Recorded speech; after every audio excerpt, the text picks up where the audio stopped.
Yoro Ndiaye et puis Maman Kinelam, ce sera tout à l'heure. Yoro, magnifique, c'est merveilleusement bien pensé.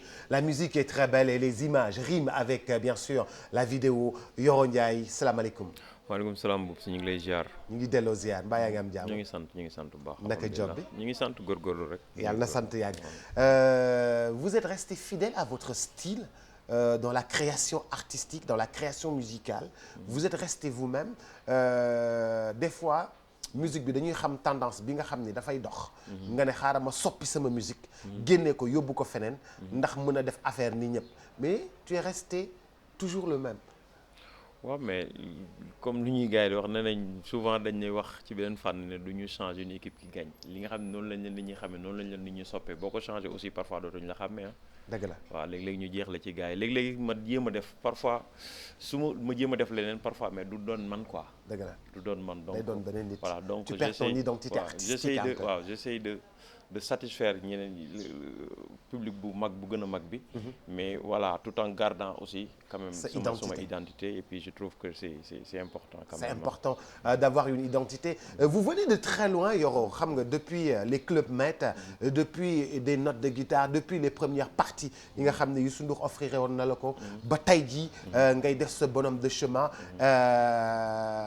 jusqu'à ce que ce dernier album Bella mën nga ma wax ce long chemin là ce parcours déjà que je conçois comme un parcours exemplaire parce que exempt de tout reproche dans la musique da nga nekk koo xam ni gars yi dañ la jox ay maanaam respect dans le showbiz tu as une identité personnelle dans le showbiz mën nga ma wax ce long chemin là ak contact yi nga am yëpp xame yi nga xam yëpp ci biir yoonu musique lan la jàngal exactement. mooy humilité. humilité àdduna fii moom li may wax man en fait defuma fi lu fi nit deful. bon meluma fi nit nu fi nit melul. bon je trouve que peut-être que xëy na nit ñi bu fekkee dañ la porter rek c'est parce que da nga oyof. dëgg la parce que loolu li maa ngi koy wax ci suma benn woy bu tudd suuf maa ngi naan lu diis diig lu oyof naaw. parce que boo diisee rek nit ñi duñ la mun porter quoi. dëgg la il faut nga oyof. xam nga voilà et puis wéeru nag ci yàlla parce que yàlla moom moo tax wéeru quoi boo ko wéeroo rek mu won leen ne man maa moo tax wéeru. tu vois que da ngay gis affaire ndimbalu yàlla di jógee fu nekk te doo xam sax doo ko xaar sax quoi. dëgg la doo ko xaar chaque instant da ngay jékki-jékki gis benn tasanteeg ci sa parcours benn nit boo xam ne xamu woon ne tax di ngeen mos a daje mu am fu mu la jëlee am fu mu la yóbbu. nga xam ne lii wax dëgg yàlla ndimbalu yàlla la. loxo yàlla la donc gëm yàlla et puis nangu liggéey aussi quand même. nangu liggéey.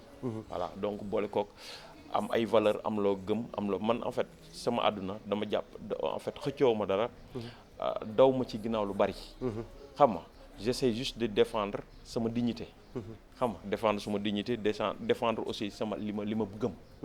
bon je trouve que foofu laa nekk et puis di doxal yàlla aussi ñëw ci ak ndimbalam quoi. yes alors Mam pourquoi cette vidéo là alors que il y a au moins une dizaine de titres qui restent derrière. waaw si album bu mujj. waaw bu ma defee Mam c'est parce que bon c'est juste pour rendre hommage nit bu nga xamante ne bii mën naa ne lu ñuy naw ci man lu ci bari moom moo ko def si man. muy sama maam quoi. parce que bi ma demee ba mën xàmme li nga xamante ne bii mën naa ko mu néew mu bari moom fekkewu ko quoi donc bon ma ñëw pour rendre ko hommage et puis woy bi li tax ma jëlee ko sax parce que xam nga génne naa fi benn album live ci ginnaaw gi. mais lu tax ma jëliwaat ko moom ma woy bi c'est parce que c'est une demande. c'est une demande. toog naa maa ngi profité di gërëm benn soxna bu ñu wax soxna Aïcha Mbodj. woo na ma ba mu ñëw mu defal ma teraanga bu bari boo xam ne xaaruma ko.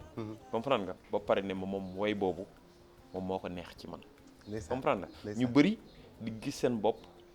ci maam xam nga di ma ko réclamer moo tax xam nga juste pour leur faire plaisir.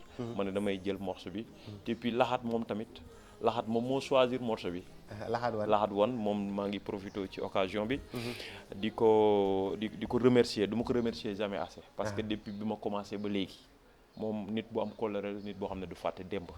comprendre nga waaw parce que mun na ne dafa jàpp mi ngi am na Fass ba tey voilà waaw voilà jàpp na lu bëri xam maa nga fekkee lu bari xam nga bien avant fële ci Sodida xam nga ci appartement bi nekkoon Sodida dëgg la mu ñëwee Fass après voilà quoi dëgg donc nit la boo xam ne il nous a li ma indi woon fii ci kër gi sax fii nii ci laxat la jógee parce que temps yooyu laxat mooy monter vidéo yu laxat monteur félicitations respect Adama Ndiaye boole maag moom boobu ba tey la muy liggéey gëm ko boole ceeg yaroog discrétion bu mat sëkk laxaat macha allah yàlla na ko yàlla may wér gën ko may inspiration mais à travers la vidéo là il y a eu beaucoup de boulot je vois que les images sont verse reverse les images sont face down il a bossé hein il a bossé c'est que xam nga nit ki bu fekkee da nga am envie def dara c'est-à-dire man du ma ko laaj du ma nekkuma nit boo xam ne dama koy teg pression su ma amee idée parfois bu ma ko laajee ma jox ko su ma ko laajul aussi dama koy bàyyi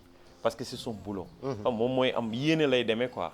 donc day toog sentir léeg-léeg ma présente ko ay morceaux yu bari moom mu ne ma bu ma sañoon ñu def bii te su ma ko waxee aussi du ma si teg baat dama koy bàyyi mu def ko parce que moom moo ko sentir. loolu day feeñaat si job bi. donc moom daal chapeau quoi. dëgg la alors c'est vrai qu'il y a eu un truc live derrière. Il y a eu beaucoup de collaborations. ci sa album. waaw mën nga ma wax collaboration yooyu yëpp. lan moo ko jur pourquoi telle personne j'ai vu Adiouza j'ai vu Wally Seck j'ai vu beaucoup Carlou D beaucoup d'artistes yoo xam ne da nga collaborer ak ñoom comment s'est déroulé le choix c'est le feeling c'est parce que dites-moi un peu. bon en fait man dama jàpp d'abord ne musique noonu la war a demee. maanaam micro dañ koy bokk. waaw dañu war a partager nit bu fekkente ne bii dañu bokk showbiz bi dañu war a ànd waruñ du mooy tonte comprendre nga c'est loolu mooy intérêt musique bi loolu mooy intérêt showbiz boo gisee américains yi différence bu ñu mun di am ci mën nañ di kii mais pour l'intérêt du showbiz dañuy daje ci ay morceaux xam nga parce que mën nga woy benn morceau ba morceau bi commencé wàcc beneen artiste ñëw jël ko en featuring mu amaat beneen vie comprendre nga loolu mooy intérêt showbiz xam nga dañu war di bokk te et puis loolu richesse la quoi xam nga le fait que nga am différent ak man ñu bokk loolu richesse la. du dara quoi dañu war a di partager te et puis ñi ma ko bokkal ñëpp dafa am loo xamante ni moo ñu lié par exemple laay du ma ci revenir quoi laay mbay c'est naturel dem c'est quelque chose qu'on avait fait et puis ñu ñëwaat ci sama diggante ak moom beneen affaire la quoi. mais ak Carlou bi ma defee morceau Bari Saxaya dañu mas a dajante mu expliquer ma fu ko morceau bi toll.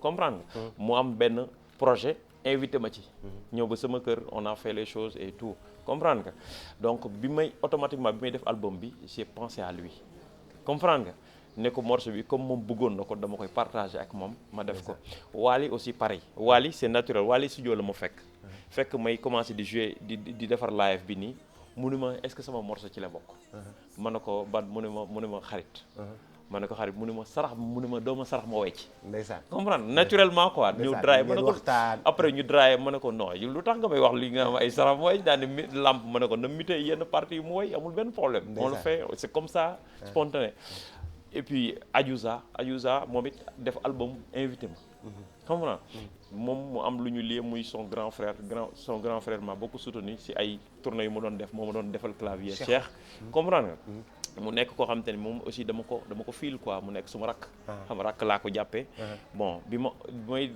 may def morceau boobu aussi j'ai senti que vraiment ma ne album bi j'ai envie de partager ça quoi comprendre c'est magnifique waaw te et puis c'est choix yi du loo xamante ni bi hasard la quoi kenn ku ci nekk am na lu particulier lu ñu boole quoi lu leen lié Cheikhou à Paris Adiouza à Paris coucou à tous nos amis qui nous regardent à Paris merci encore justement ñooñu nga xam ne ay musique la ñuy def mais ci beneen wàll la ñu féete yeneen dëkk la ñu nekk mais ils savent que ñun ñëpp ñoo far ñun ñëpp ñoo ànd Yoro le next step en termes de spectacle en termes de projet pour Yoro Ndiaye. waaw man c'est que bëgguma comme cat baaxul. dëgg la cat baaxul comme cat baaxul. d'accord naa cat baaxul bon je préfère. bon yow am na lu ma la jot a junj. bëgg naa ko bon fii ak ay fan yu néew. am na ci lu ma nekk aussi. maa ngi enregistré benn album bu bees. dëgg la bon fi ñu ci toll.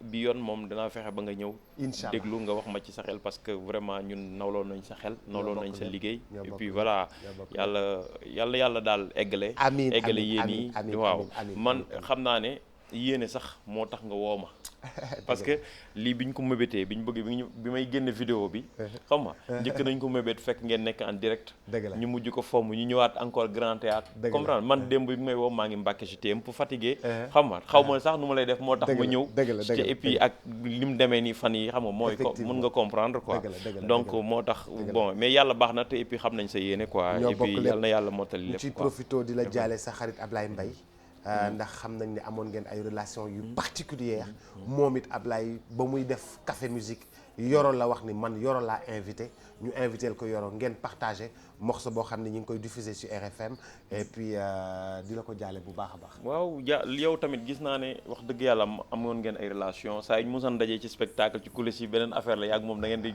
jàppante ba ngeen di voilà donc yaa ma gën a xam quoi donc maa ngi profité rek ci antenne bi di masawu ñi nga xamante ne bi mooy staffu Ablaye Mbaye ñoom Tafa ñi nga xamante ne bi juste avant li am di am ñoom vraiment ñu ngi doon liggéey bu extraordinaire te mébét bi mu amoon vraiment ñi ngi ñaan yàlla mottali ko xam nga di masawu daal ñëpp ñi nga xam ne ay proche am leen di ko ñaanal yàlla vraiment encore yàlla xare ko àjjana quoi amiin merci beaucoup Yoro Ndiaye.